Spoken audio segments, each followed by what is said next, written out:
සමන්තා චක්කවාලේසු අත්‍රා ගච්ඡන්තු දේවතා සද්ධම්මං මුනි රාජස්ස සුනන්තු සග්ග මොක්ඛදං ධම්මස්සවන කාලෝ අයං බදන්තා ධම්මස්සවන කාලෝ අයං බදන්තා ධම්මස්සවන කාලෝ අයං බදන්තා නමෝ තස්ස භගවතු අරහතු සබ්බ ධම්මේසු අප්පටිහත ඥානචාරස්ස දස බලධරස්ස චතු වේසාරජ්‍ය විසරදස්ස සබ්බ සත්තුත් තමස්ස ධම්මිස්ස රස්ස ධම්ම රාජස්ස ධම්මස්සාමිස්ස තථාගතස්ස සබ්බඤුනෝ සම්මා සම්බුද්දස්ස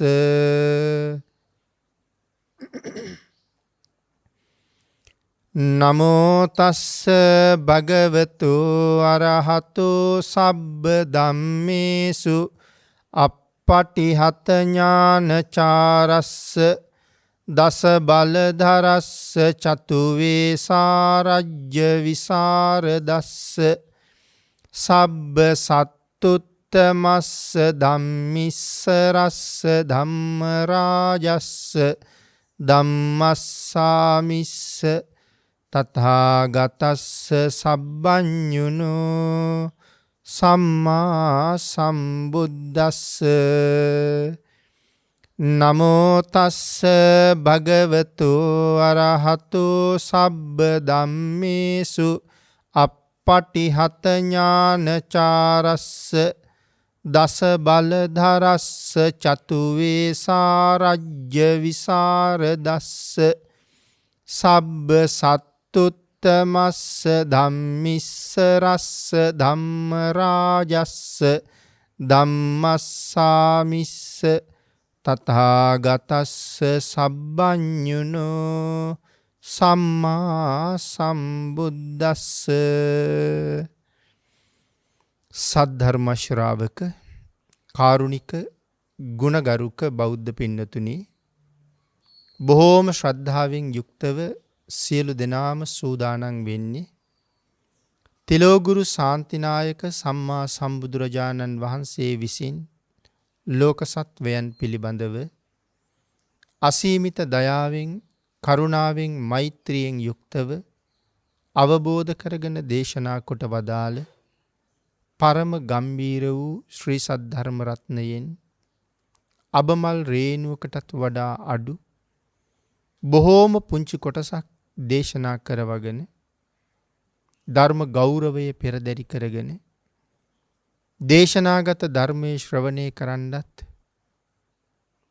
ධර්ම ශ්‍රවණය කිරීමෙන් ලැබෙන අවවාද අනුශාසනා ජීවිතයට එකතු කරගෙන මෙලව සුවපත් කරගෙන පරලොව සුගතිගාමී කරගෙන ප්‍රාර්ථනා කරන බෝධියෙන් සැප සහිත ප්‍රතිපදාවෙන් ඊ타ම ඉක්මන් භවයක උතුම් චතුරාර්ය සත්‍ය ධර්මය අවබෝධ කරලා සංසාරයෙන් එතර වීමේ පරමාර්ථයත් ඇතුවයි. ඒ උතුම් බලාපොරොත්තු උතුම් පරමාර්ථයන් ධර්ම දානානිසංසයත් ධර්ම ශ්‍රවණානිසංසයත් හේතු වීමෙන් වහවහා මුදුන්පත් වේවා කියලා ප්‍රාර්ථනා කරනවා. පින්නතුනි අද ධර්මදේශනාවේ මාතෘකාව හැටියට මම යොදා ගන්න කල්පනා කළේ ධම්මපද පාළියේ යමක කියන වර්ගයේ සඳහන් වන භාග්‍යතුන් වහන්සේ දේශනා කොට වදාළ තවත් උතුම් ගාථා රත්නයක්. ඉද මෝදති පෙච්ච මෝදති කත පුඤ්ඤෝ උභයත්ත මෝදති සෝ මෝදති සෝ පමෝදති දිස්වා කම්ම විසුද්ධි මත්තනෝ. මේ ගාථා රත්නයේ සරල තේරුම තමයි පින් කළ තැනැත්තා මෙලවත් සතුටු වෙනවා, පරලොව බොහෝසේ සතුටු වෙනවා. අපේ භාග්‍යතුන් වහන්සේ මේ ගාථා රත්නයේ දේශනා කොට වදාළේ බුද්ධ කාලේ ජීවත් වෙච්ච ධම්මික කියලා උපාසක මහත්මයෙක් මූලික කරගෙන. ඒ කාරණාව බොහොම කෙටියෙන් සිහිපත් කළොත් බුදුරජාණන් වහන්සේගේ කාලේ සවැත් නුවර ධම්මික කියලා උපාසක මහත්මයෙක් හිටියා. ඊටාම ධාර්මිකයි. නමට ගැලපෙන චරිතයක් තමයි තිබුණේ. ධම්මික උපාසක මහත්මයා බොහෝ උපාසකවරුන්ට ප්‍රධානියෙක් වෙලා හිටියා. මෙතුමට පුත්තු 7 දෙනෙක් හිටියා. දූවරුත් 7 දෙනෙක් හිටියා. ඒ හැමෝමත් තාත්තා වගේම ගුණවත්. ඒ විතරක් නෙමෙයි. ධම්මික උපාසක මහත්මයාගේ බිරිඳ ඔහුගේ ජීවිතේටම ගැලපෙන පිනට දහමට ඊ타මත්ම ලැබි ශ්‍රද්ධාවෙන් බොහොම පොහොසත් සිල්වත් ගුණවත් කාන්තාවක්. ධම්මික උපාසක මහත්මයා තමන්ගේ දුවදරුවන් බිරිඳ පෙරටු කරගෙන ලබාගත් මනුස්ස ජීවිතයෙන් බොහෝ ඵල නෙලා ගත්ත කෙනෙක්. තමන්ගේ ජීවිතයට හොඳ සාධාරණයක් කරමින් දරුවන්ගේ බිරිඳගේ ජීවිතයටත් මනා මඟ පෙන්වීමක් ලබා දුන්න හොඳ කල්යාණ මිත්‍රයෙක්, සත්පුරුෂ ස්වාමි පුරුෂයෙක්. පවුලේ අයට විතරක් නෙමෙයි ඇසුරු කරපු අයටත් එහෙමයි. මග නොමග කියලා දීලා ගුණවතුන් බවට පත් කරවන්න බොහෝම වෙහෙසිලා මහන්සි වෙලා කටයුතු කළා.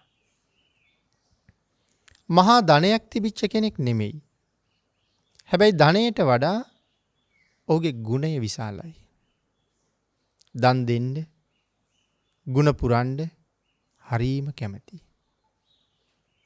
කාලයාගේ ඇවෑමෙන් ධම්මික උපාසක මහත්මයා ජරා ජීර්ණ තත්වයට පත් වුණා. වයෝවෘද්ධ ජීවිතයේ කෙලවර මරණාසන්න වුණා. බොහෝම අසාධ්‍යයි. දරුවෝ කල්පනා කළා අවසාන මොහොතෙත් තාත්තගේ හිත බොහොම පහදී මහ සංඝයා දැක්කාම. තාත්තා බොහෝම සතුටුයි තුනුරුවන් දකින්න.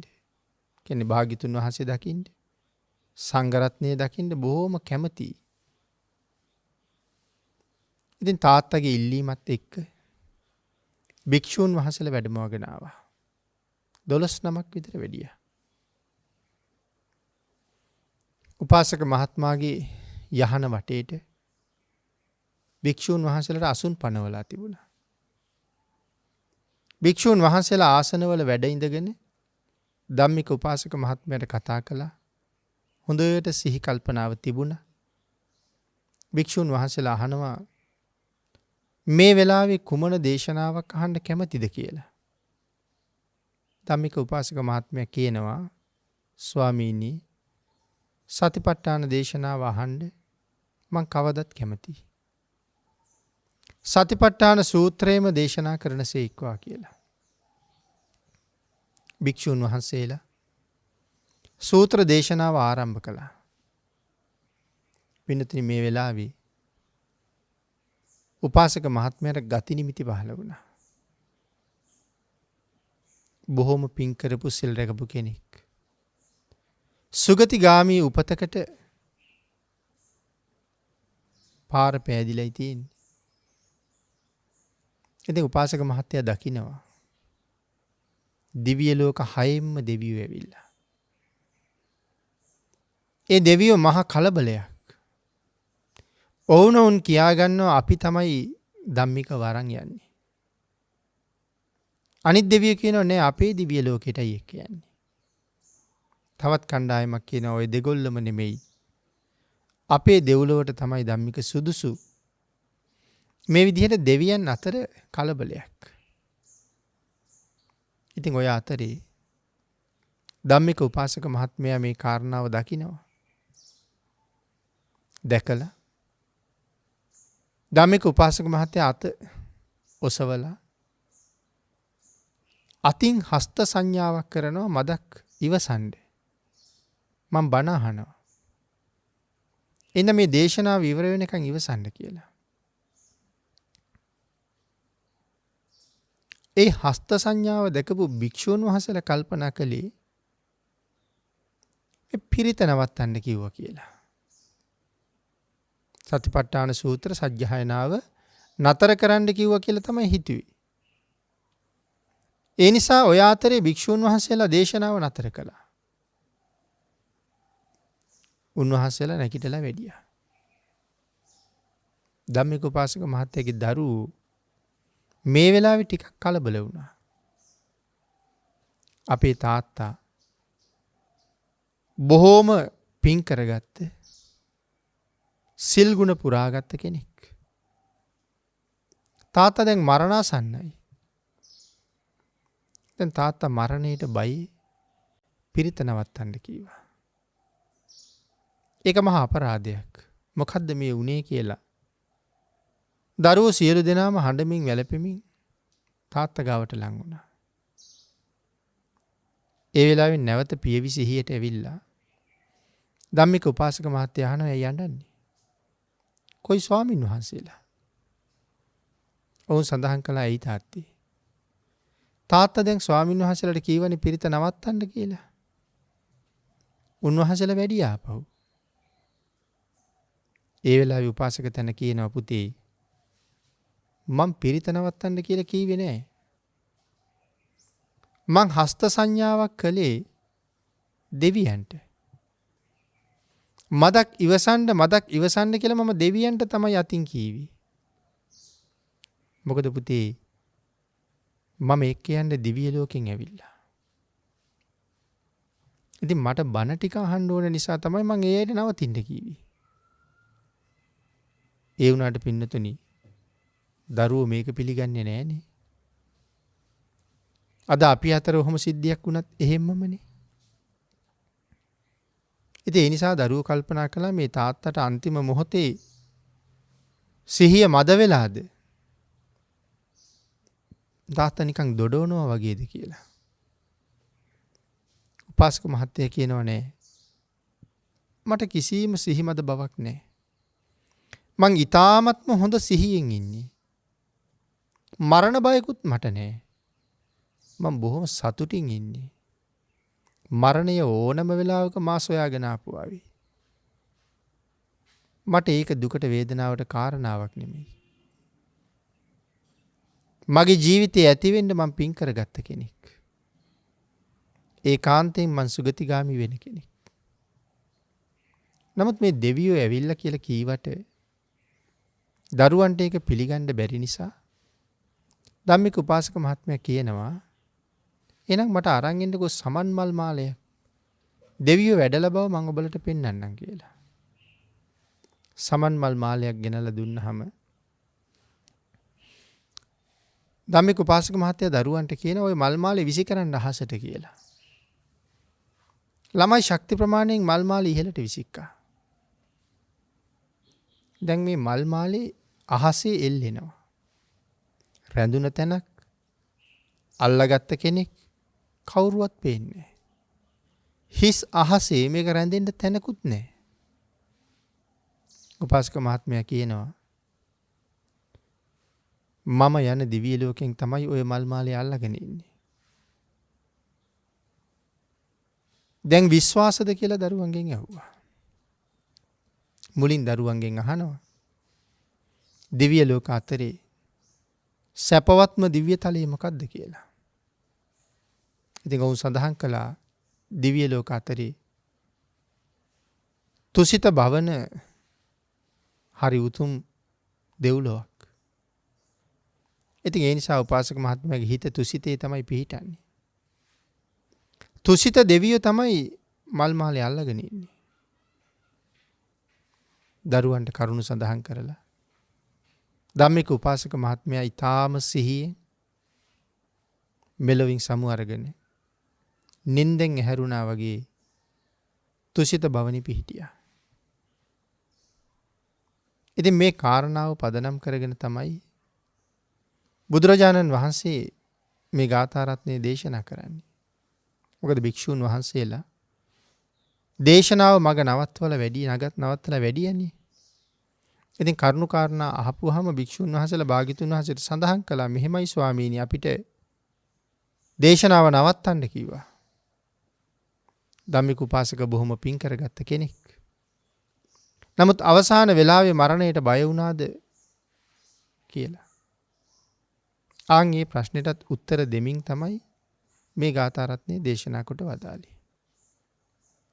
ඉද මෝදති පෙච්ච මෝදති කත පුඤ්ඤෝ උභයත්ත මෝදති සෝ මෝදති සෝ පමෝදති දිස්වා කම්ම විසුද්ධි මත්තනෝ.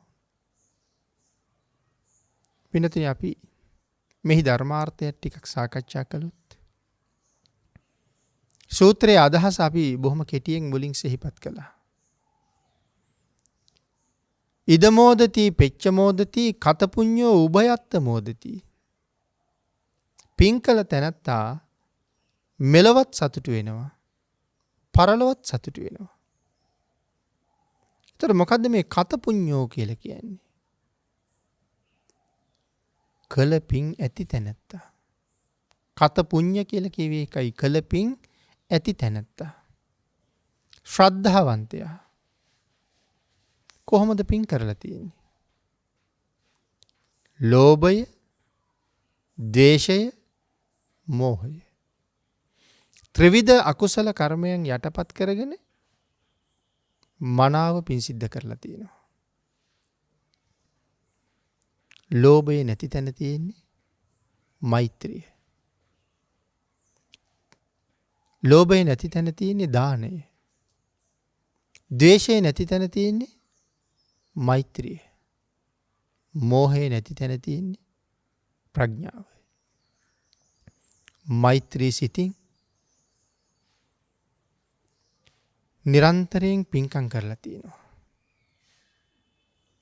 එතකොට මේ ලෝභ, ද්වේෂ, මෝහ කියන මේ අකුසල චෛතසිකයන් පින් කරන මොහොතේ යටපත් කරගත යුතුයි කියලා අපි බොහෝ පින්කම් වලදී අහලා තියෙනවා. දන් දෙනකොට, දන් දුන්න දායකයන්ට අනුශාසනා කරනකොට ස්වාමින් වහන්සේලා නිතර සඳහන් කරන කාරණාවක් ලෝභයයි, ද්වේෂයයි, මෝහයයි තදංග වශයෙන් යටපත් කරගෙන අලෝභයයි, අද්වේෂයයි, අමෝහයයි පෙරටු කරගෙන දම් පැන් දෙන්න කියලා. එතකොට පින්නතුනි ලෝභ සිත මං කියන්නේ ලෝභය නැති තැන තියෙන දානය කියලා. ලෝභ සිත තියෙන වෙලාවෙත් දන් දෙන්න පුළුවන්.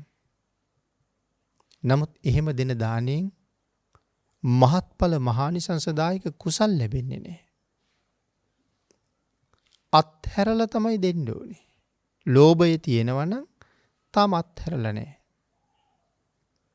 දෙන වස්තුව පිළිබඳව තියෙන ආසාව අත්හරින්න ඕනේ.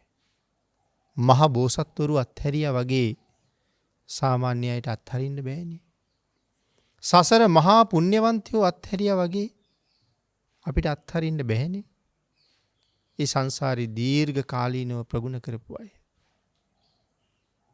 අපේ ශාසනයේ අමිත භෝගී සිටුවරු කියලා මහ සිටුවරු 5 දෙනෙක් හිටියා. අමිත භෝගී කියලා කියන්නේ තමන්ගේ තියෙන ධනස්කන්ධය කොපමණද කියලා ඔවුන්වත් දන්නේ නැති තරම් මහ ධනයක්. ඉතින් මේ මහ සිටුවරු හුඟක් දෙනා සියල්ල අත්හැරලා පැවිදි වුණා. ජෝතිය සිටුතුමා මොන තරම් ධනස්කන්ධයක් තිබුණ කෙනෙක්ද. දෙවියෝ විසින් තමයි මාලිගාව හදලා දුන්නේ. හිතන්න සසර කොච්චර පින් කරලද කියලා. තනිකරම මැණික් වලින් මේ මාලිගාව හදලා තිබ්බේ. බිරිඳ උතුරු කුරු දිවයිනින් දෙවියෝ ගෙනල්ලා දීලා තිබ්බේ. ජීවිතේ කවදාවත් ඇය ගින්දර දැකලා නැහැ කියලා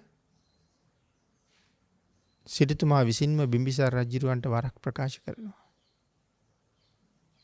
ජටිල සිටුතුමා ගේ පිටිපස්සේ රියන් 80ක් විතර උස රත්තරන් කන්දක් පැන නැගලා තිබුණේ. නමුත් සියල්ල අතහැරලා දරුවන්ට පවරලා ගිහිල්ලා පැවිදි වෙනවා. ජෝතිය සිටුතුමා සියල්ල අත්හැරලා පැවිදි වෙනවා. මහ රහතන් වහන්සේලා බවට පත් වෙනවා. අත්හැරීම. අල්ලා ගැනීමක් නැතුවම අත්හැරීම. අපිටත් දේශනා කරන්නේ ප්‍රගුණ කරන්න. ලෝභයේ සදහටම යටපත් කරලා. දාන චේතනාවම ඉස්මතු කරගෙන සදහැසිතින් අත්හැරලම දන් දෙන්න කියලා. අල්ලාගත්ත සිතින් දන් දෙනවා කියලා කියන්නේ.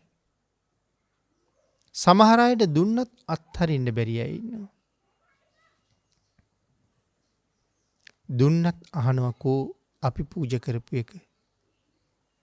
කෝ අපි ගෙනල්ලා දුන්න දේවල්. මේක මම පූජා කරපු එක. ඕක පූජා කළේ අපිනේ. ඔය වාගේ කතා කරන අය ඕන තරම් ඉන්නවා.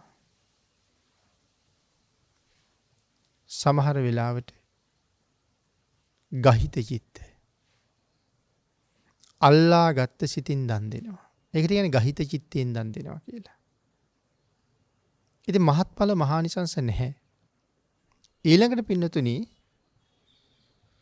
මේ ශාසනයේ මනාව පැහැදිලි කරලා තියෙනවා මේ ස්වභාව ධර්මයේ න්‍යායක් තියෙනවා. අත්හරින්න ලැබෙනවා. ඒක මේ ස්වභාව ධර්මයේ හැටි. අත්හරින්න ලැබෙනවා. හැබැයි දේශනාවේ සඳහන් කරනවා ලබන්න හිතාගෙන අත්හරින්න එපා කියලා. ඒ කියන්නේ අත්හරින්න ලැබෙනවා කියලා කියන්නේ බොහොම ශ්‍රද්ධාවෙන් දන් දෙන කෙනාට දෙන්න ලැබෙනවා. පින්කමක් කරන්න හිතුනහම දානයක් දෙන්න හිතුනහම කොහෙන් හෝ ඒ කාරණාවට අවශ්‍ය දේවල් ටික සම්පාදනය වෙනවා. ඒකයි සඳහන් කළේ මේ දෙන්න ලැබෙනවා. ඉතින් මෙලවදී එහෙම ලැබෙනවා. පරලෝදී ලැබෙන ප්‍රමාණයන් මෙච්චරයි කියලා කියන්න බැරි තරම්. නමුත් ඊටාම පැහැදිලිව දේශනා කළා.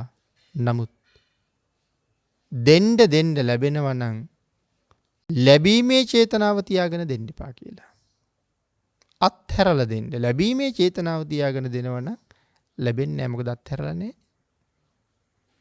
ඒතකොට ලෝභය ගැන කතා කරනකොට බොහෝ දේවල් කතා කරන්න පුළුවන්. සමහර අය දිය යුතු නිසා දෙනවා. පිනතිරි නොදීම ඉන්න එක වටිනවා. දිය යුතු නිසා දෙන්න ගියත් වියදම් වෙනවනේ. සමාජයෙන් එන අවමානයට බය දෙනවා. අපකීර්තියට බය දෙනවා. එහෙම නැත්නම් සමහර අය නම් ওই දේවාල වලින් වාගේ තැන් වලින් කියපු නිසා දෙනවා. ඉතින් එහෙම අවස්ථා සමාජයේ බොහෝම හම්බ වෙනවා. අම්මා තාත්තා වෙනුවෙන් උනත් පින්කමක් කරලා පින් අනුමෝදන් කරන්න කටයුතු කරන සමහර අය සමාජයෙන් අවමානයක් අපවාදයක් නැගෙන්න පුළුවන් අහවලාගේ 3 මාසේ දානි 7 දවසේ දානිවත් දුන්නේ නැහනේ කියලා. එහෙම වෙයි කියලා තියෙන බයට දෙනවා. නමුත් මේ ශ්‍රද්ධාවෙන් පින්පල අදහාගෙන දෙනව නෙමෙයි. ඉතින් ඒවත් ගහිත චිත්ත. ඉතින් ඒ නිසා ලෝභය යටපත් කරගෙන දන් දෙන්න කියලා සඳහන් කළේ අපි හැබැවින්ම ලෝභ සහගත අය. අපි තාම ලෝභය නැති කරපු අය නෙමෙයිනේ. ලෝභ සහගතයි. නමුත් මේ දෙන වෙලාවේ ඒ අත්හරින වස්තුව පිළිබඳව තියෙන ලෝභකම නැති කරගන්න කියනවා. ඒ දෙන වස්තුව පිළිබඳව ලෝභකම නැති කරගෙන දෙන්න කියලා සඳහන් කරන්නේ. මොකද ඒක මහත්ඵල මහානිසංසදායක කුසල් ලබන්න හේතු වෙනවා. අර ඒක සාටක බ්‍රාහ්මණතුමා තමන්ගේ වස්ත්‍රය පූජා කරන්න තීරණය කළා දෙපාරක්. ධර්ම ශ්‍රවණය කළා ප්‍රථම යාමයේ ඉක්ම යනකොටත් උතුරු සළුවවත් පූජා කරන්න හිතුවා. ඒ වෙන දෙන්න දෙයක් නැහැ. මේක පූජා කරනවා කියලා හිතුවේ. ලෝභසිත ඇවිල්ලා මේක පූජා කරාම බැමිණි කොහොමද එළියට යන්නේ? දෙන්නටම තිබේ එක වස්ත්‍රයයිනේ. බමුණ ගමන් යනකොට බැමිණි ගෙදර, බැමිණි ගෙදර යනකොට බමුණ ගෙදර. උතුරු සළුව එකයි තියෙන්නේ. ඉතින් ඇය කොහොමද මගට බහින්නේ කියන කාරණාව හිතලා ප්‍රථම යාමේ පූජාව කළේ නෑ. දෙවනි යාමෙත් එහෙමම තමයි. උතුරු සළුව අරන් නමලා තියාගෙන ඉන්නේ පූජා කරන්න. නමුත් දෙවනි යාමෙත් ලෝභසිත ආවා. තුන්වෙනි යාමේ ධර්ම දේශනාව විවර කරනකොට කල්පනා කරලා තිබුණා පූජා කරනවමයි දෙනවමයි. එහෙම හිතලා බුදුරජාණන් වහන්සේ ළඟට ගිහිල්ලා තමන්ගේ වස්ත්‍රය එක පාරම පිළිගැන්නුවා. ලෝභසිත තමන්ට බාධා කරන්න කලින් ලහි ඒක කළා. ඊට පස්සේනේ මම දිනුවා කියලා කෑ ගැහුවේ. ලෝභ සහගත සිතක් එළඹෙන්න කලින් දන් දී ගත්තා. දීලා ඉවරයි දැන්. ඒ නිසා ලෝභය යටපත් කරන්න නැත්නම් තදංග වශයෙන් යටපත් කරන්න කියලා කිව්වේ කෙලෙස් ප්‍රහීන කරලා නැහැ. ඒ වෙලාවට ඒ වස්තුව පිළිබඳව තියෙන ලෝභය අත්හැරලා දෙන්න. දන් දෙන වෙලාවට වුණත් අපේ ලෝභය අනික් දේවල් සම්බන්ධයෙන් තියෙනවා. අපි කියමු කෙනෙක් මහා දානයක් පූජා කරනවා කියලා. තමන්ගේ ගෙදරට භික්ෂූන් වහන්සේලා සෑහෙන පිරිසක් වැඩමවලා විශාල වියදමක් කරලා බොහෝ පූජා දරුවේ පිරිකර සූදානම් කරලා ප්‍රණීත වූ දානයක් සකස් කරලා ලක්ෂ ගාණක් වියදම් කරලා දානයක් දෙනවා. ඒ පිළිබඳව තියෙන තණ්හාව අත්හැරලම තියෙනවා. වස්තු සම්බන්ධයෙන් තියෙන තණ්හාව. පූජා කරන ඒවා ගැන. හැබැයි නමුත් තමන්ගේ අනිත් තණ්හාව අත්හැරලා නැන්නේ. සමහරලාට ගෙදර තියෙනවා අලුතෙන්ම ගෙනාපු පුටු සැටියක්. නැත්නම් අපි කියමු කවිච්චියක්. මේ කවිච්චියේ ඉල්ලුවොත් දෙන්න බෑනේ. ලෝභසිතක් එනවා. නමුත් අර දානෙමානෙ ටික සහ ඒ වෙනුවෙන් හදාපු පරිස්කාර ටික පූජා කරන්න පුළුවන්. කවිච්චිය දෙන්න බෑ. ඒ කියන්නේ සියල්ල සම්බන්ධ ලෝභකම අපි අත්හැරලා නැහැ. තදංග වශයෙන් යටපත් කරන්න කියලා කියන්නේ මේ දෙන වස්තුව සම්බන්ධයෙන් තියෙන ලෝභකම යටපත් කරගෙන පූජා කරන්න. ද්වේෂය දම්පැන් පූජා කරනකොට පින්කම් කරනකොට හරියට ද්වේෂ සිත් පහළ වෙනවා. ඒ තමන් එක්ක වැඩ කරන පිරිස හැමෝම තමන්ට ඕන විදිහට වැඩ කරන්නේ නැහනේ. පින්කමක් සූදානම් කරලා තමන් තමයි දන්නේ මේක කොහොමද කෙරෙන්න ඕනේ, මේක කොයි විදිහටද විය යුත්තේ, සැලැස්ම තියෙන්නේ තමන් ගාව. ඉතින් සමහර වෙලාවට එකතු කරගත්ත පිරිසටත් ඒ සැලැස්ම කියනවා මෙහෙමයි වෙන්න ඕනේ. නමුත් කරගෙන යනකොට පිරිස අතින් සැලැස්ම වෙනස් වෙනවා. ඒ වෙලාවට අපේ හිතේ කේන්තියක් උපදිනවා. මං කැමති විදිහට බලාපොරොත්තු විදිහට උපදෙස් දුන්න විදිහට වැඩේ කෙරෙන්නේ නැති නිසා කේන්තියක් උපදිනවා. නමුත් පින්නතුනි ඒ වෙලාවට අපිට ඇති වෙන්නේ අකුසල්. ඒ නිසා සඳහන් කළා ද්වේෂය යටපත් කරලා මේ දානීය පූජා කරන්න ඕනේ. පිරිස පිළිබඳවත් මහා සංඝරත්නය පිළිබඳවත් ද්වේෂය උපදිනවා. සමහරුන්ට එහෙම හිත හදාගන්නත් අමාරුයි. තමන් බලාපොරොත්තු වෙන සංඝයා වඩින්නේ නැහැ කියලා දැක්කොත් බලාපොරොත්තුෙන් හිටිය අහවල් ස්වාමීන් වහන්සේලා වඩී කියලා උන්වහන්සේලා නැත්තම් උන්වහන්සේලාට කරලා තියෙන අපෝපකාරත් එක්ක ද්වේෂයක් උපදින්න පුළුවන්. මම මෙච්චර කරලා මෙච්චර කියලත් ආවේ නෑනේ වැඩිය නෑනේ කියලා. තවත් කාරණාවක් තමයි පින්නතුනි. අපේ දසවස්තුක සම්මාදිට්ඨිය සඳහන් කළානේ. මහා පූජාවේ විපාක ඇත. දැන් බොහෝ දෙනා දොස් කියනවනේ මහා පූජාවල් කරන්න ඕනේ නෑ කියලා. මල් ටිකක් පූජා කළාට කමක් නෑ. මල් ලක්ෂ ගණන් පූජා කරන්නේ මොකටද? පහනක් දෙකක් පත්තු කළාට කමක් නෑ. තෙල් නහත්ති කර කර පාන් දාස් ගණන් පාන් ලක්ෂ ගණන් මොකටද පූජා කරන්නේ? මල් ගොඩවල් ගෙනහිල්ලා විහාරස්ථාන පිරිසිදු කරලා කහල් ගොඩවල් ගොඩ ගහලා එනවා කියලා බයිනවා. ඉතින් මේ වාගේ මේ ලොකු ලොකු පූජාවල් වලට දොස් කියන විවේචනය කරන අකමැති පිරිස ඉන්නවා. නමුත් බුදුරජාණන් වහන්සේ දේශනා කළා මහා පූජාවේ විශේෂ විපාකයක් තියෙනවා කියලා. ඒ කාරණා කීපයක් තියෙනවා. මලක් දෙකක් පූජා කරන්න අපිට සාමාන්‍යයෙන් ඕනෑම වෙලාවක පුළුවන්.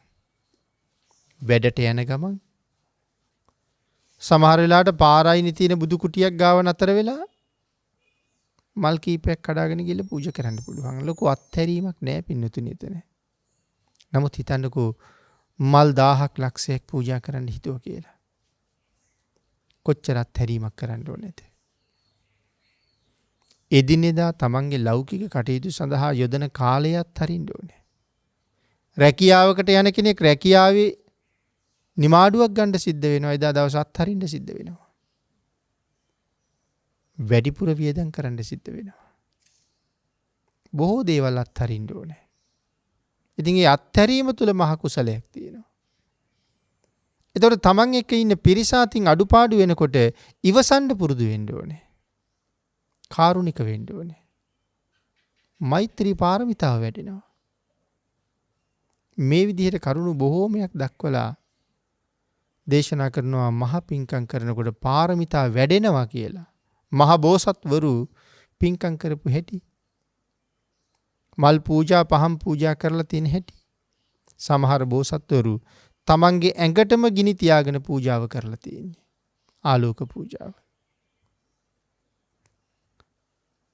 ඒ නිසා ද්වේෂය නැති තැන හැමතැනම මෛත්‍රී පූර්වාංගම සිත් පහළ වෙන නිසා ලෝභය නැති කරනවා වගේම ද්වේෂයත් නැති කරන්න ඕනේ. ප්‍රඥාව පෙරදරි කරගන්න ඕනේ. ශ්‍රද්ධාවේ තියෙනවා අමූලිකා සහ ආකාරවතී කියලා ශ්‍රද්ධාවේ ආකාර දෙකක්. අමූලිකා ශ්‍රද්ධාව කොහොමත් භාග්‍යතුන් වහන්සේ ප්‍රතික්ෂේප කරනවා. බුදුදහමේ ඒ ශ්‍රද්ධාවට තැනක් නැහැ. අමූලිකා ආකාරවතී කියලා විතරක් අපි මූලිකව සඳහන් කළාට ශ්‍රද්ධාවේ ප්‍රභේද තව ගොඩක් තියෙනවා. ඒ නිසා ප්‍රඥාවක් තියෙන්න ඕනේ. එහෙනම් ලෝභයයි, ද්වේෂයයි, මෝහයයි කියන අකුසල චෛතසික ධර්මයන් යටපත් කරගෙන අලෝභයයි, අද්වේෂයයි, අමෝහයයි මූලික කරගෙන මහදන් පූජා කරලා ජීවිතේට බොහෝ කුසල් රැස් කරපු කෙනෙක් ධම්මික උපාසක මහත්මයා. ඊළඟට දේශනාවේ සඳහන් කළා මේ වාගේ පින්කම් කරන වෙලාවට තවත් කාරණා 10ක් විශේෂයෙන් සඳහන් කළා. දසවැදෑරුම් කුසල කර්ම. දානය, සීලය, භාවනාව. දානයෙන් අත්හැරීම ප්‍රගුණ කරනවා. සීලයෙන් හික්මීම සංවරය ප්‍රගුණ කරනවා. නමුත් සීලයෙන් හික්මවන්නේ කයයි වචනයයි විතරයි. භාවනාව වෙනම දේශනා කළේ හිත සංවර කරගන්න. සිල් සමාදන් වෙලා හිටියට, සිල් ගුණ රැකගෙන හිටියට හිතේ කෙලෙස් සිත් ඕන තරම් උපදිනවා. ඒක හඳුනාගෙන ක්ලේශයට විරුද්ධව කටයුතු කරන්න භාවනාව ප්‍රගුණ කරන එක ඉතාම වටිනවා. ඒ පදනම් කරගත්ත තවත් බොහෝ කුසල් තියෙනවා. පින් කිරීම විශේෂයෙන් සඳහන් කළා. පින් දීම, පින් අනුමෝදන් වීම. පින් දෙනවා, පින් අනුමෝදන් වෙනවා. කාරණා දෙකක්නේ. පත්ති පත්තානුමෝදනා කියලා කියේ මේකට. පත්ති දාන, පත්තානුමෝදනා. අපි පින්කම් කරලා මියගිය ඥාතීන්ටත් පින් අනුමෝදන් කරනවා. ඒ වගේම අපි පින්කම් කරලා ජීවත් වෙලා ඉන්න අපේ අනික් නෑදෑයන්ට, දුවදරුවන්ට, සහෝදර සහෝදරියන්ටත් පින් අනුමෝදන් කරනවා. පත්ති දාන, පත්තානුමෝදනා කියලා කියන්නේ ඒ පින් අනුමෝදන් වෙන එක. ඉතින් මේ පින් අනුමෝදන් වීම කියන කාරණාවත් මං හිතන්නේ වර්තමානයේ හුඟක් දෙනෙක් දන්නේ නැහැ. සමහර දිව්‍යාංගනාවන්ගෙන් අපේ මහරහතන් වහන්සේලා දෙව්ලොව වැඩලා මෙවන් ආශ්චර්යමත් ජීවිත ලබන්න මනුස්ස ලෝකේ මොන වාගේ පින්කම්ද කළේ කියලා අහපුවාම සඳහන් කළේ ස්වාමීනි අපි කරපු දෙයක් නැහැ. නමුත් අහවල් අය පින්කම් කරලා අපිට පින් අනුමෝදන් කළා. ඒ පින් අපි හොඳින් අනුමෝදන් වුණා. අනුන්ගේ පින් අනුමෝදන් වෙච්ච නිසා තමයි මෙවන් තැන්වල ඉපදිලා මෙවන් සැප සම්පත් ලබන්නේ. ඉතින් දෙව්ලොව උපදින්න අනුන්ගේ පින් අනුමෝදන් වීම ප්‍රමාණවත් මදි. තමන් සිල් රකින්න ඕනේ. ඉතින් සිල් රැක්කට විතරක් මදිනේ පින්නතුනි, දන් දෙන්නත් ඕනේනේ. සිල් රැක්කහම නම් උපදින්න තැනක් තීරණය වෙනවා. සුගතියක්. නමුත් ඉතින් දන් දීලා තියෙන ප්‍රමාණයට තමයි භවභෝග සම්පත් හම්බ වෙන්නේ. ඒතර මේ තරම් ආශ්චර්යමත් ජීවිතයක් ලැබිලා තියෙන්නේ. භවභෝග සම්පත් වලින් ආඩ්‍යයි. ඊටාම සුන්දර විමාන, වස්ත්‍රාභරණ පින් අනුමෝදන් වෙලා. ඒතර කොහොමද පින් හරියටම අනුමෝදන් වෙන්නේ? කෙනෙක් පින් අනුමෝදන් කරනකොට ඒ පින අනුමෝදන් වෙන්න ඕනේ විශේෂ ගෞරවයක් පෙරදරි කරගෙන. හිස් වැසුම් ගලවලා, පාවහන් ගලවලා, උස්සාසනයක ඉන්නවනම් නැගිටලා, දෝත එකතු කරගෙන අනේකා අනුමෝදන් කරන කුසලය සිත් යොමු කරලා සතුටු සිතින් සාදු සාදු කියලා අනුමෝදන් වෙන්න ඕනේ. නතර වෙලා අනුමෝදන් වෙන්න වටිනවා. සමහර අයට පින් අනුමෝදන් කරනකොට ඒ අය ඔහි යනවා. හොඳයි හොඳයි කිය. නෑ, එහෙම වටින්නේ නෑ පින්නතුනි. නතර වෙලා කන් යොමු කරලා හොඳට අහලා ඒ පින්කම තමන් කළා වගේ සතුටු වෙවි හිතලා මෙනෙහි කරලා අනුමෝදන් වෙන්න ඕනේ. එතකොට තමයි පින්කමක් හරියටම අනුමෝදන් වෙන්නේ. කෙනෙක් අපිට දෙනවා නම් වටින දෙයක්, මොනවද දෙන්න තියෙන වටිනාම දේවල්? පින්නතුනි, ගෙවල් දුන්නත්, යාන වාහන දුන්නත්, සල්ලි මිල මුදල් දුන්නත්, ඒ ඔක්කොටම වඩා වටින දෙයක් පින් දෙනවා කියලා කියන්නේ. පිනෙන් කරන්න පුළුවන් දේවල් සල්ලි වලින් කරන්න බෑනේ.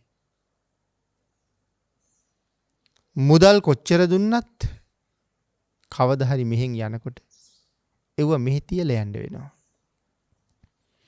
සංසාර ගමනේ රුපියල් කාසිය අරගෙන අපිට යන්න බෑ. ඒ සසර ගමනේ යන්න පුළුවන් වෙන්නේ කුසල් දහම් අරගෙන. කෙනෙක් පින් දෙනවා කියලා කියන්නේ සියල්ල දෙනවා හා සමානයි. සියල්ල දෙනවා කියන එකයි පින් දෙනවා කියලා කියන්නේ. ඒ තරම්ම වටින දෙයක් නම් දෙන්නේ කෝටි ගණන් ගෙනල්ලා දුන්නට වඩා පින් අනුමෝදන් කරනවා නම්, පින් දෙනවා නම් ඒක වටිනවා. හැබැයි ඒක සතුටු සිතින් අනුමෝදන් වෙලා තමන්ගේ ජීවිතයට ඒක ලබා ගන්න අපි ඥානවන්ත වෙන්න ඕනේ. පත්තිපත්තානුමෝදන, වතාවත් කිරීම, පිදිය යුත්තන් පිදීම, මේ ශාසනය උගන්වා වදාළ උදාර පින්කම්. ඒ විතරක් නෙමෙයි පින්නතුනි, සඳහන් කළා බණ කීම, බණ ඇසීම, සම්‍යක් දෘෂ්ටිය. මේ කුසල කර්මයන් ජීවිතේ සම්පූර්ණ කරගන්නව නම් සාංශාරික ගමන බොහොම සතුටින් නිමා කරන්න පුළුවන්. මෙලව අත්හැරලා යනකොටත් සතුටින්ම මෙලවින් යන්න පුළුවන්. මේ ටික සම්පූර්ණ කරලා නම්. ඒ මුලින් සඳහන් කළා සැක නෑ සුගතියක උපදිනවා කියලා. කෙනෙකුගේ ජීවිතේ මේ පුණ්‍ය ක්‍රියාවන් සම්පූර්ණ කරගන්නම වටිනවා. ඒකයි දේශනා කරලා තියෙන්නේ. කත පුඤ්ඤෝ, කල පිං ඇති බව හිතන හැම මොහොතකම සතුටුයි. පින්කම් පිළිබඳව මෙනෙහි කර කර පුණ්‍යවන්තයෝ සතුටු වෙනවා. ඊළඟට සඳහන් කළා උභයත්ත මෝදති. මේ පින අපේ මෙලවත් සුවපත් කරනවා. ඒ විතරක් නෙමෙයි පරලොවත් සුවපත් කරනවා. මෙලව මහා සතුටක් තියෙනවා. මං ගොඩක් පින් කරගත්ත කෙනෙක්. බුද්ධ ආදී මහෝත්තමයන් වහන්සේලා වැඩි වැඩියෙන් පින් කරන්න කියලා දේශනා කරලා තියෙනවා කියලා දේශනා වලදී පවා අහන වෙලාවට හිතේ ඇති වෙන්නේ පුදුම සතුටක්. මම උන්වහන්සේලා දේශනා කරපු විදිහට හුඟක් පින් කරගත්ත කෙනෙක්. දුගතියට යන්නේ නැති කෙනෙක්. ඒක තමයි මෙලව සතුට වීම. පරලොවත් සතුට වෙනවා. මැරිලා ගිහිල්ලා සුගතියේ ඉපදිලා බොහෝසේ සතුටටපත් වෙනවා. උභයත්ත මෝදති. කම්මං විසුද්ධින් එහෙම නැත්නම් මෙතන සඳහන් කළා දිස්වා කම්ම විසුද්ධි මත්තනෝ. විසුද්ධින් අත්තනෝ කියන එක. මොකද්ද මේ සඳහන් කළේ? කළ පිරිසිදු කර්මය සිත පිරිසිදුව කරගත්තා. කය පිරිසිදුයි, වචනයත් පිරිසිදුයි. කායික ක්‍රියා ඊටාම හොඳයි. වාචසික ක්‍රියා ඊටාම හොඳයි.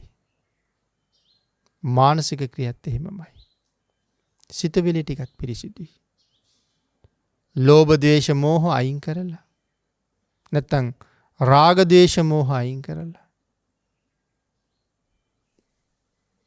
අලෝභ ද්වේෂ අමෝහ උපදවලා නැත්නම් දානයයි මෛත්‍රියයි ප්‍රඥාවයි මූලික කරගෙන බොහෝසේ පින්කම් කරලා තියෙනවා. ඒ හැම පින්කමක්ම විසුද්ධ බවට පත් වෙනවා. ඊටාම පිරිසිදුයි. කායික ක්‍රියා හොඳයි කියලා කියන්නේ වැරදි ක්‍රියාවක් ඇත්තෙම නෑ. වාචික ක්‍රියා කියලා කියන්නේ පින්කම තුල වචනයෙන් කිසිම අකුසලයක් කරලා නෑ. කාටවත් සැර කරලා බැනලා පරුස වචන කියලා හිස් වචන දොඩලා මොකවත් නෑ. ධාර්මිකව උපයාස අපයාගත්ත වස්තුවක් දාන විශේෂ තියලා තියෙනවා. කායික ක්‍රියා පිරිසිදුයි ඒ තුලින්. හොරමෙන් මරකම් කරලා මංකොල්ල කාලා ප්‍රාණඝාත කරලා රාරක් විකුණලා උපයාගත්ත වස්තුවක් නෙමෙයි පිරිසිදු වස්තුවක්. එහෙනම් එවන් දානය එවන් වස්තුන්ගෙන් දෙන දානය මනාව පිරිසිදු නිසා විසුද්ධි කියලා මෙතන සඳහන් කරනවා. බොරු කියලා හම්බ කරලා නැහැ. වංචා කරලා හම්බ කරලා නැහැ. කේලම් කියලා සිත් දිනාගෙන උපේලා නැහැ. වචනේනුත් පිරිසිදුයි. හිතිනුත් පිරිසිදුයි. විසුද්ධියක්. සුද්ධ භාවයට පත් වෙනවා ඒ පින්කම. මහත්ඵලයි මහානිසංසදායකයි. පමෝදති කියලා සඳහන් කළා මෙලවත් සතුටු වෙනවා පරලොවත් සතුටු වෙනවා. පමෝදති. එතකොට විශේෂයෙන් සඳහන් කළා බොහෝසේ ඇති වෙන උසස් සතුට පමෝද කියලා කියන ප්‍රමෝදය කියන එක තමයි මේ පමෝද කියලා සඳහන් කරන්නේ. මොකද්ද මේ උසස් සතුට? මුලින් මතක් කළා වගේම ලබාගත් තමන්ගේ ශ්‍රේෂ්ඨ මනුස්ස ජීවිතේට මේ ලෝකය තුලදී කළගත යුතු හොඳම සාධාරණේ කරගෙන තියෙනවා. තමන් වෙනුවෙන් කරගත යුතු යුතුයකමක් තියෙනවා නම් ඒ යුතුයකම් ටික සම්පූර්ණ කරගෙන තියෙනවා. අනුන්ටත් යුතුයකම් කළා. තමන්ගේ යුතුයකම් ටිකත් කරගෙන තියෙනවා. අද කාලේ හුඟක් දෙනාට අමතක වෙච්ච දෙයක්. අනුන් වෙනුවෙන් කරන්න තියෙන යුතුයකම් කරනවා. බිරිඳ වෙනුවෙන් බොහෝ යුතුයකම් කරනවා. ඒ සතුටු කරන්න බොහෝ දේවල් කරනවා. දරුවෝ වෙනුවෙන් මේවා මං කළ යුතු දේවල් නේ කියා දිවා රෑ දෙකේ මහන්සි වෙනවා. අන්තිමට එහෙම මහන්සි වෙලා එහෙම දුවලා එහෙම වෙහෙසිලා තමන් ලෙඩ වෙලා එක්තැන් වුණාම මෙතෙක් තමන්ට කියලා කරගත්ත කිසිම දෙයක් නැහැ. දරුවෝ වෙනුවෙන් බිරිඳ වෙනුවෙන් පංච දුෂ්චරිතේම කරලා තියෙනවා. සිතින් කයින් වචනයෙන් බොහෝ වැරදි කරලා තියෙනවා. දස අකුසල්ම කරලා තියෙනවා. සුළු කාලෙකට මේ බැඳීමක් ඇති කරගෙන ඒ බැඳීම් සනසවන්න ඕන නිසා. විවාහයක් කියන්නේ බැඳීමක්. දරුමල්ලු කියලා කියන්නේ බැඳීමක්. ඉඩකඩම් දේපොළ යාන වාහන කියලා කියන්නේ බැඳීම තමයි. එතකොට මේ බැඳීම් තුලින් තමන් අගාධයකට වැටිලා තියෙනවා. මොකද අන්‍යයන් සන්තරපණය කරන්න, සතුටු කරවන්න, පිනවන්න තමන් බොහෝ අකුසල් ගොඩක් කරලා තියෙනවා. අනුන්ගේ යුතුයකම් ටික නම් හොඳටම කෙරිලා. තමන්ගේ යුතුයකම් මොකවත් කෙරිලා නැහැ. කොයි තරම් අවාසනාවන්තද? අපි උපයලා සපයලා දුන්න දේවල් වලින් තව බොහෝ කාලයක් ඒ අය සැපසේ ජීවත් වෙයි. ඔවුන් සැප විඳින්මින් ජීවත් වෙන අතරේ මැරිලා ගිහිල්ලා අපි දුගතියේ බොහෝසේ දුක් විඳිනවා. ඒක නිසා පින්නතුනි හැමෝම තමන්ගෙන්ම ප්‍රශ්න කරලා බලන්න ඕනේ මම වෙනුවෙන් මොනවද කරගෙන තියෙන්නේ? මම වෙනුවෙන් යුතුයකම් සම්පූර්ණ කරගෙන තියෙනවද? මොනවද මට කරලා තියෙන්නේ? කෝ මට ගෙනියන්න දෙයක්? කෝ මට මග වියදම්? අන්තිමට බලහම ඒ එකක්වත් නැත්තම් බොහෝම කනගාටුවෙන් තමයි මැරෙන්න සිද්ධ වෙන්නේ. ආන් ඒක නිසා අනුන් වෙනුවෙන් යුතුයකම් සම්පූර්ණ කරන ගමන් තමන් වෙනුවෙනුත් යුතුයකම් සම්පූර්ණ කරගන්න වෙනවා. ජරාවට පත් වෙලා ව්‍යාධියට ලක් වෙලා අන්ත අසරණ වෙලා මරණ මංචකේ වැතිරිලා ඉන්න වෙලාවට අපිට පිහිටට තියෙන එච්චරමයි පින්නතුනි. රැකගත්ත සීලය, කරගත්ත පින්කම් මෙනෙහි කර කර සතුටු වෙන්න පුළුවන්කමක් තියෙන්න ඕනේ. ආන් එවන් පුද්ගලයාගේ මරණ මොහොත බොහොම නිර්භය එකක්. සුගතියක උපදින බව ඒකාන්තයෙන් Taman දන්න නිසා. එතකොට ධම්මික උපාසක මහත්මයා තමන්ගේ ජීවිත කාලය තුල බොහෝ කුසල් රැස් කරගත්තා. අඹදරුව වෙනුවෙන් කළ යුතු යුතුයකම් ටිකක් කළා. ඇසුරු නිසුරු කරපු අය වෙනුවෙන් කළ යුතු යුතුයකම් ටිකක් කළා. සම්මා සම්බුද්ධ ශාසනය මුණ ගැහිලා තියෙන වෙලාවේ තමන්ට මහා ධනයක් නැතත් ධනයෙන් පොහොසත් නුනත් ගුණයෙන් පොහොසත් උතුමෙක් බවට පත් වුණා. ආන් ඒක නිසා මෙලව බොහොම සතුටින් කටයුතු කළා. ධනය හිග වුණත් සතුට තිබ්බා. සතුට නැමැති ධනය ඔහුව සන්තරපණය කරලා තිබුණා. එහෙනම් මෙලව සතුටු වුණා. දැන් පරලොවත් සතුටු වෙන්නයි ගති නිමිති පහළ වෙලා දෙව්ලොව උපදින බව තමන්ම දැනගෙන දරුවන්ටත් ඒ බව කියලා දීලා සිහිය ප්‍රඥාව පෙරටු කරගෙන ධම්මික උපාසක මහත්මයා මෙලොව අතහැරලා තුසිත භවනි උප්පත්තිය ලැබලා නිමක් නැති උතුම් දිව්‍යමය සම්පත් භුක්ති විඳිනවා. එතකොට ඒ උපාසක මහත්මයාට විතරද එතනට යන්න පුළුවන්. බුද්ධාන්තරයක සම්මාදිට්ඨිකව ලබාගත් ශ්‍රේෂ්ඨ මනුස්ස ජීවිතයක් අපිටත් තියෙන වෙලාවේ. ඇයි එවන් චරිතයක් තමන් තුලින් පොහොසත් කරන්න, තමන් තුලින් විද්‍යමාන කරගන්න කටයුතු කළොත් එදාට නේද අපි අපට සාධාරණයක් කරගත්ත කියලා කියන්නේ. ආන් ඒ නිසා පින්නතුනි මරණය කියන ධර්මතාවය අපි හොයාගෙන කොයි වෙලාවෙ එයිද කියලා දන්නේ නැහැ. දේශනාවේ සඳහන් කරන්නේ හැකි හැම වෙලාවෙම තමන් වෙනුවෙන් කුසල් කරන්න. එතකොට කෙනෙක් හිතන්න පුළුවන් එහෙම වෙලාවක් තිබුණේ නෑනේ ජීවිතේ කියලා. වෙලාවක් හදා ගන්න ඕනේ පින්නතුනි. වෙලාවක් එන්නේ නෑ. වෙලාවක් හදා ගන්න ඕනේ. අපි නිකරුණේ නාස්ති කරන කාලය කොච්චරද කියලා දවසකට හිතලා බලන්න. ඒ නිකරුණේ නාස්ති වෙන කාලය අපි යොදාගත්තා නම් පිනක් දහමක් කරගන්න. අපිට නිකම්ම කාලය ඇවිල්ලානේ. අතීතයේත් පැය 24යි තිබුණේ. අදත් තියෙන්නේ ඒ පැය 24ම තමයි. සමහරලාට අපට වඩා අතීතයේ අයට හුඟක් වැඩ තිබුණා. නමුත් ඒ අය තමන් වෙනුවෙන් කරගත යුතු කාර්යයත් හරියටම කරගත්තා. ඔබත් උත්සාහ කරන්න. වෙලාව හදාගන්න, තමන් වෙනුවෙන් යුතුයකම් සම්පූර්ණ කරගන්න. ධනය, දරුමල්ලු, ස්වාමි භාර්යාවෝ හිටපු තැන්වලම ඉන්නවා.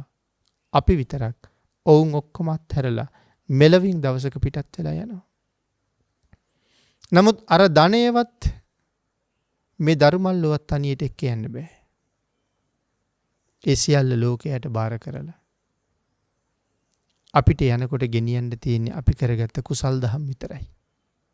ආන් ඒ නිසා ඔබේ ජීවිතයේ නැවත නැවත ආවර්ජනය කර කර කෝ මගේ ප්‍රමාණය මං කොයි තරම් කුසලයේ තුල නිරත වෙලාද, කුසලයෙන් පෝෂණය වෙලාද, සතුටු වෙන්න පුළුවන් ජීවිතයක් මා තුල තියෙනවද, මරණයට මුහුණ දෙන්න මට සතුටින් හැකියාවක් තියෙනවද? ජීවත් වෙනවා කියලා කියන්නේ මැරෙන්න ලෑස්ති වෙන එකට. දැන් ඔබෙන් අහලා බලන්න, ඔබ මැරෙන්න ලෑස්තිද? ඔව් කියන උත්තරේ ලැබෙනවා නම් ඔබට සාධාරණයක් කරපු කෙනෙක්. හැබැයි ඔව් කියලා කියන්න පුළුවන් සසර පිළිබඳව දන්නේ නැති කෙනෙකුටත්. සසර පිළිබඳව දන්න කෙනෙකුට මම සූදානම් කියලා කියන්න බොහොම අමාරුයි. ආන්ගේ අමාරු කාර්යයේ පහසු කාර්යයක් බවට පත් කරගන්න බුද්ධාන්තරයකින් ඔබට ලැබිලා තියෙන්නේ අසීමාන්තික සහයෝගයක්. එයින් ප්‍රයෝජන අරගෙන ශක්ති ප්‍රමාණයෙන් මහා කුසල් දහම් ජීවිතයට එකතු කරගන්න. මහා කුසල් කියලා කියන්නේ සල්ලි වියදම් කරලා කරන දේවල්ම නෙමෙයි. සල්ලි වියදම් නොකරත් මහා කුසල් කරන්න පුළුවන්. පන්සිල් රකින්න සල්ලි අවශ්‍ය නැහැ. ලංකාවේ නෙමෙයි, ඉන්දියාවේ නෙමෙයි, ඇන්ටාර්ක්ටිකාවේ හිටියත් පන්සිල් රකින්න අපිට බාධාවක් නැහැ නේ පින්නතුනි. ඒ ටික හරියට සම්පූර්ණ කරගන්න. හැකි හැම වෙලාවකම දම්පැන් පූජා කරගන්න. එතකොට උපතත් බොහොම යහපත්.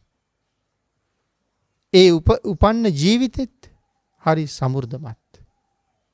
ශ්‍රද්ධාවේ පිහිටන්ඩ, සම්මාදිට්ඨික වෙන්න, සත්පුරුෂයෝ ලබන්න ප්‍රාර්ථනා කරගන්න. භවගාමී ජීවිතේ අතරමං වෙන්නේ නැහැ එතකොට. වහ නිවන් හොයාගෙන යන්නේ කල්යාණ මිත්‍රයෝ ඔබට බොහෝම උපකාර කරනවා. කල්යාණ මිත්‍රයන් ලබන්නෙම්වා. කල්යාණ මිත්‍රයන්ගේ විශේෂ අනුකම්පාව ලබන්නෙම්වා. ප්‍රාර්ථනා කරගන්න. සුමන සාමණේරයන් වහන්සේ, පණ්ඩිත සාමණේරයන් වහන්සේ, සුඛ සාමණේරයන් වහන්සේ සත්පුරුෂයන්ගේ අනුකම්පාව ලැබපු විශේෂ චරිත. ඒ වගේ කාරණා මේ ශාසනය තුල තව කොයි තරම් සාකච්ඡා කරන්න පුළුවන්ද? ඒ නිසා පාප මිත්‍රයන් මුණ නොගැහෙන්නත්, සත්පුරුෂයන්ම ඇසුරු කරන්නත්, සත්පුරුෂයන්ගේ අවවාද අනුශාසනා ලබන්නත් ඒ විතරක් මදි. ඒ අවවාද අනුශාසනා ඉවසන්ඩ නිහතමානී සිත් පහළ වෙන්නත් ප්‍රාර්ථනා කරන්න ඕනේ. නැත්නම් සත්පුරුෂයෝ ඉන්නවා අවවාද කරනවා, අපි ඒක පිළිගන්නේ නැහැ නිහතමානීව.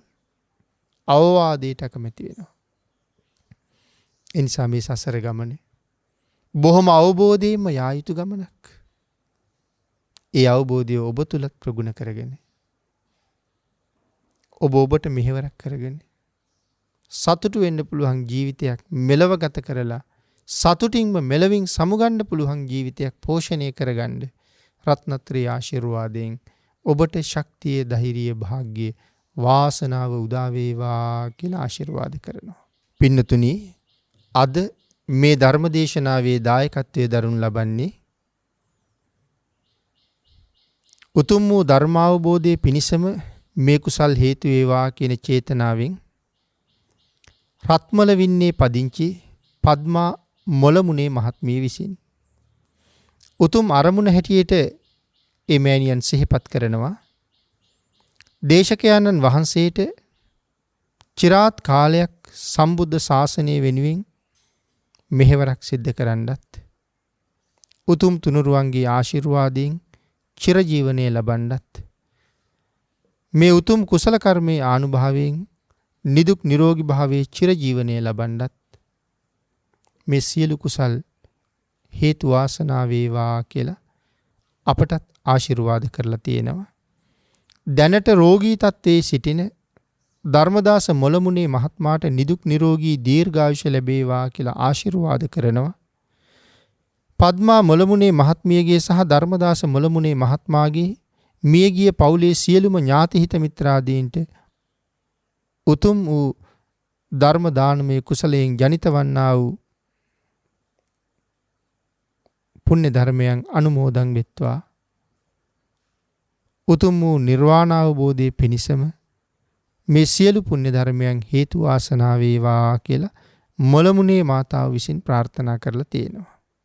අප විසින් රැස් කරගත් උතුම් සද්ධර්ම දානානිසංසය මොළමුණේ මහත්මියටත් අසනීප තත්ත්වයෙන් පසු වෙන මොළමුණේ මහත්මයාටත් විශේෂයෙන් අනුමෝදන් වේවා. නිදුක් බව නිරෝගී බව චිරජීවනයේ සැලසේවා. ප්‍රාර්ථනා කරන බෝධියෙන් සැප සහිත ප්‍රතිපදාවෙන් ඊ타ම ඉක්මන් භවයක කෙටිම කාලයකින් පහසුම ආකාරයෙන් චතුරාර්ය සත්‍ය ධර්මය අවබෝධ කරලා සැනසෙන්න මේ පුණ්‍ය ධර්මයන් ඒ දෙදෙනාටත් ඥාති මිත්‍රාදීන්ටත් හේතු වාසනා වේවා කියලා ප්‍රාර්ථනා කරනවා. ආකාසට්ඨා ච බුම්මට්ඨා දේවා නාග මහිද්దికා පුඤ්ඤන්තං අනුමෝදිත්වා චිරං රක්ඛන්තු ලෝක සාසනං දේවෝ වස්සතු කාලේන සස්්‍ය සම්පatti හේතුච පීතෝ භවතු ලෝකෝ ච රාජා භවතු ධම්මිකෝ. ද්වේෂක්ඛයෝ නිබ්බානං